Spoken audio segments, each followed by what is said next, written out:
Latest updates ఎప్పటికప్పుడు పొందడానికి Big TV WhatsApp channel follow అవ్వండి. లింక్ డిస్క్రిప్షన్ లో ఉంది. మాజీ deputy CM Alla Nani political retirement ప్రకటించి ఏలూరు రాజకీయాల్లో కలకలం రేపారు. ఉమ్మడి పశ్చిమ గోదావరి జిల్లాలో సుదీర్ఘకాలం పాటు తన మార్క్ రాజకీయాన్ని నడిపించిన మాజీ ఉప ముఖ్యమంత్రి రాజకీయాలకు గుడ్ బై చెప్తూ నిర్ణయం తీసుకోవడంతో ఆయన సన్నిహితులు షాక్ తిన్నారు. ఆయన తర్వాత తన నిర్ణయం మార్చుకున్నారని, గోదావరి జిల్లాలో బలమైన శక్తిగా మారిన జనసేన వైపు చూస్తున్నారని ప్రచారం జరిగింది. అయితే అది జరగలేదు. ఆ క్రమంలో ఆయన టీడీపీలో చేరతారన్న ప్రచారం మొదలైంది. దీంతో అసలు ఆళ్ల నాని ఏ పార్టీలోకి వెళతారనేది హాట్ టాపిక్గా మారింది.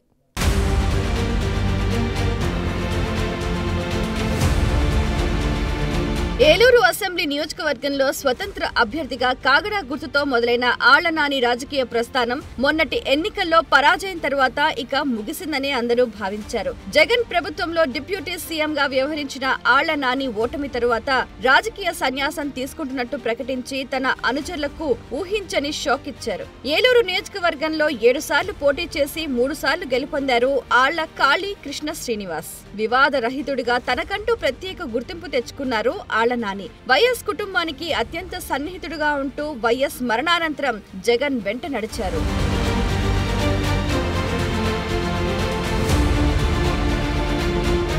గోదావరి జిల్లాల్లో బలమైన కాపు సామాజిక వర్గం నుండి వచ్చిన నేత అయినప్పటికీ ఆళ్ల నాని ఏ రోజు కుల సంఘం నేతగా ముద్ర వేయించుకోలేదు. అలా అని కాపు కులం కార్డు కూడా రాజకీయాల్లో వాడకుండా తనదైన స్టైల్లో ఏలూరులో పట్టు పెంచుకున్నారు. వైసీపీ ప్రభుత్వ హయాంలో కాపు సామాజిక వర్గ ఎమ్మెల్యేలు, మంత్రులు పవన్ కళ్యాణ్ వ్యక్తిగత జీవితం గురించి విమర్శలు గుప్పించారు. అయితే వైసీపీ పెద్దలు ఆదేశించిన ఆళ్ల నాని మాత్రం వాటిని ఖాతరు చేయకుండా హుందాగానే వ్యవహరించారు.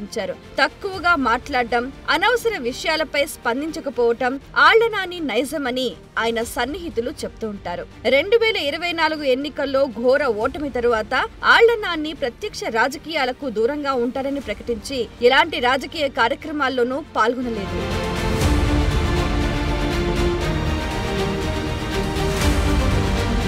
అయితే తర్వాత ఆళ్ల నాని జనసేన రాష్ట్ర నేతలకు టచ్ లోకి వెళ్లినట్లు ప్రచారం జరిగింది.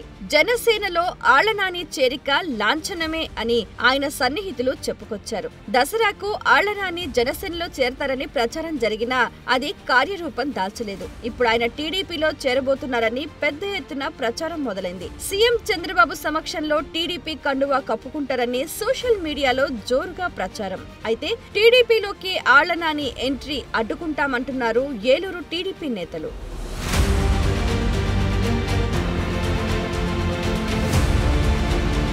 ఇప్పటికే ఏలూరు కార్పొరేషన్ మేయర్ తో సహా పలువురు వైసీపీ కార్పొరేటర్లు టీడీపీ తీర్థం పుచ్చుకున్నారు. ఆళ్ల నాని ఉప ముఖ్యమంత్రిగా ఉన్న సమయంలో టీడీపీ జనసేన క్యాడర్ ను తీవ్ర ఇబ్బందులకు గురిచేశారని కూటమి నాయకులు ఆరోపిస్తున్నారు. టీడీపీలో చేరాలంటూ ముందుగా ఏలూరు కూటమి నాయకులకు క్షమాపణ చెప్పాలని డిమాండ్ చేస్తున్నారట. ఆ క్రమంలో రాజకీయాలకు స్వస్తి పలికి కామన్ గా ఉంటున్న ఆళ్ల నాని పొలిటికల్ రీ ఎంట్రీపై పెద్ద చర్చే జరుగుతోంది.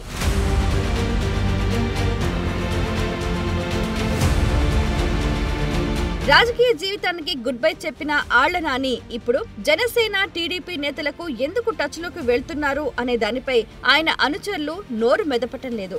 రాజకీయంగా కేసులు ఎదుర్కోవటానికి పార్టీ మారేందుకు పావులు కదుపుతున్నారన్న ప్రచారం జరుగుతోంది. వివాద రహితుడుగా కాపు సామాజిక వర్గంలో ఆళ్ల నానికి మంచి పేరుంది.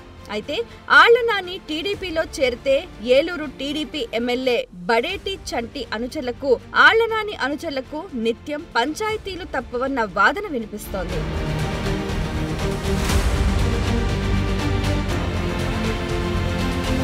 ఏదేమైనా పూర్తి మెజార్టీతో గెలిచిన టీడీపీ వలసలను ప్రోత్సహిస్తూ ఉండటంతో తెలుగు తమ్ముళ్లు దిక్కుతోచని స్థితిలో పడుతున్నారు. గతంలో 5 ఏళ్ల పాటు వైసీపీ నాయకులు, కార్యకర్తలు పెట్టిన ఇబ్బందులు మర్చిపోకముందే వాళ్ళని టీడీపీలో చేర్చుకోవటంపై వారు తీవ్ర అసంతృప్తితో కనిపిస్తున్నారు. ఏలూరు నియోజకవర్గంలో 30 ఏళ్లుగా టీడీపీకి బలమైన ప్రత్యర్థిగా కొనసాగారు ఆళ్ల నాని. ఇప్పటికే వైసీపీ కార్పొరేటర్ల చేరికతో ఎవరు ఏ పార్టీయో అర్థం కావటం లేదని ఏలూరు తమ్ముళ్లు వాపోతున్నారు. మరి ఆళ్ల నాని కూడా వచ్చి చేరితే వారి రియాక్షన్ ఎలా ఉంటుందో చూడాలి.